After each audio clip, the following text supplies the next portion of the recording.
Para sa akin, no, sa mga hindi naniwala kay Marlon ako, isa ako sa mga naniniwala talaga kay Marlon na kayang-kaya niya kasi naka-sparring ko si Marlon at may pamatay na suntok talaga si Marlon na lalo na yung mga counter niya. Di ko sabihin kung ano, alin character, basta yung mga counter siya na talagang hindi mo makikita na bigla-bigla na lang natatama sa'yo. At may knockout yan. Experience talaga. Experience. Ikaw lumabang ka na ng underdog. Lumabang ka na ng mga hindi naniniwala sa'yo. Anong masasabi mo doon sa mga marami kasi mga Pilipino parang wala daw pag-asa eh. Anong mensahe mo kay Marlon Tapales dahil sa ganito sa sitwasyon? Please like and subscribe. Ako, alam ko na alam na ni Marlon kung anong gagawin niya, pero isa yung pinano ko na yun yung minsan gusto ng mga base na maraming siguro nagbabas para gagawin nilang inspiration yung mga sinasabi ng base. Kasi ako, minsan may nagbabas sa akin, minsan naman yung base, tama naman yung sinasabi. Tama pala yung ano niya, parang may matutunan ka din. Kaya alam ko na alam ni Marlon yan, veterano yan. Jump question, ano masasabi mo dun sa mga kababayan natin na hindi naniniwala sa kakayahan ni Marlon Tapales coming dun sa laban niya versus Inoue?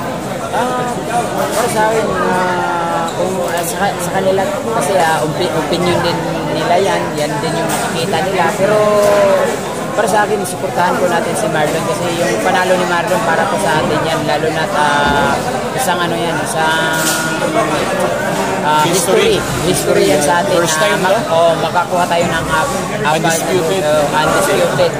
Suportahan na lang po natin si Marlon, pagdasal natin si Marlon na manalo. At alam ko naman, kaya ni Marlon yan. Sa isa sa sparring ni Marlon, alam ko naman kaya ni Marlon.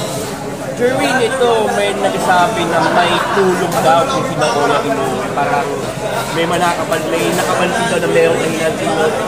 Based on what you've seen sa kanyang mga laban, ano yung pang nakita mong kahinaan niya na pwede hindi si Marlon Tapales?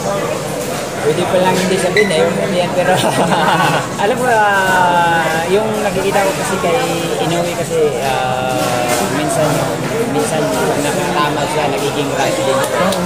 Nagiging pabaya din siya sa ano. Nakaka-sparring ko si Marlon, yun yung gusto ni Marlon. Yung maya pa, akala mo natatamaan mo na si Marlon ng sulit, pero maya may papatama talaga sa yun ng magandang ano.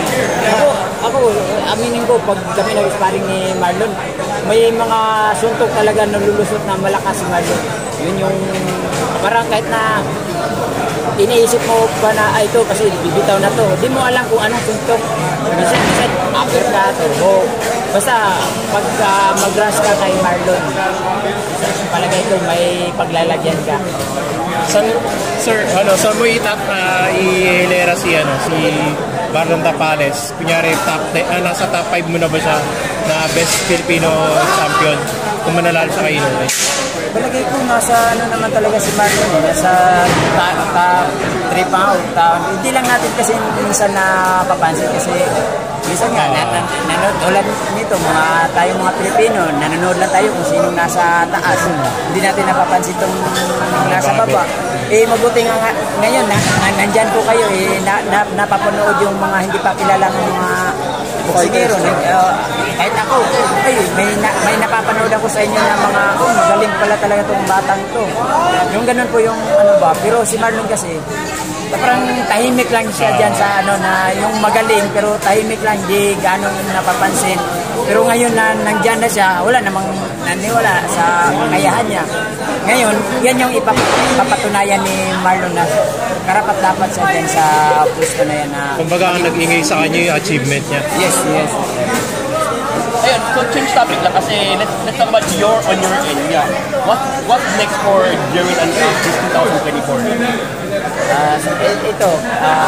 Balik sa umpisa ulit, ngapa ulit sana makakuha itong laban natin sa darating ng laban sa February. Sana itong pinagano ko talaga na sana makuha namin, kasi binigyan kami uli ng pagkakataon ni Sisya na makalaban sa world title at alam naman po natin na gano'ng kahirap makalaban sa world title. Kaya ito, hindi namin sasayangin talaga. Kahit na kagabi nga, nandun pa kami sa Jensen ko sa birthday ni Sir Manny, bumalik agad ako kasi may sparring dito sa national team. Ayaw namin sayangin.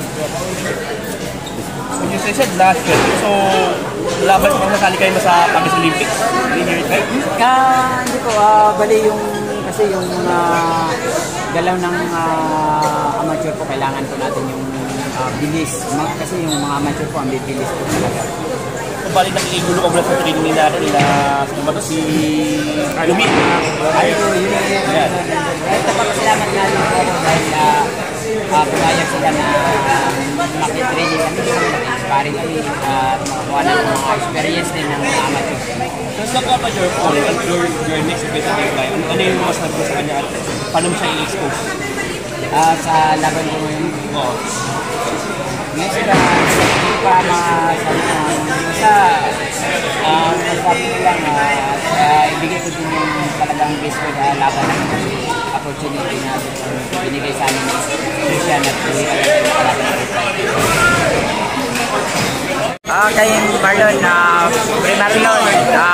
alam ko, isa ako sa naniwala na kayang-kaya mo yan. Pre, alam ko, sa mo, patutumbahin mo yan. Yes, Shock the world, no, sir? Attack! Nice. Please subscribe, Suntok Pilipinas.